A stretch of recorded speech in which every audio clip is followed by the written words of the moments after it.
Hello everyone, કેમ છો બધા? મજામાં? આજે અમારા ઘરે બનાવ્યું છે રીંગણા બટેટાનું શાક. અને રીંગણા બટેટાનું શાક ને ખીચડી બનાવે છે અને રીંગણા બટેટાના શાકની તૈયારી પણ થઈ ગઈ છે. જો ગાઈસ તમને બતાવું, તમે ખાશો, જોશો તો તમને ખાવાનું મન થઈ જશે. એટલું મસ્ત મારા મમ્મી કર્યું છે. હું તમને બતાવું. રીંગણા બટેટાનું શાકનો મસાલો રીંગણા બટેટામાં પેક થઈ ગયો છે, ભરાઈ ગયો છે. બટેટામાં પણ મસાલો ભરાઈ દીધો છે અને રીંગણામાં પણ મસાલો ભર્યો છે.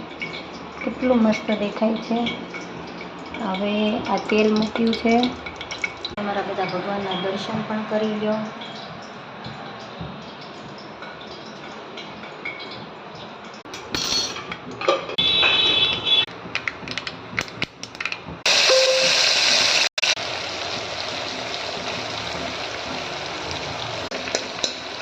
અમારું રીંગણા બટેટાનું શાક ગરમા ગરમ રેડી છે. અને આ ખીચડી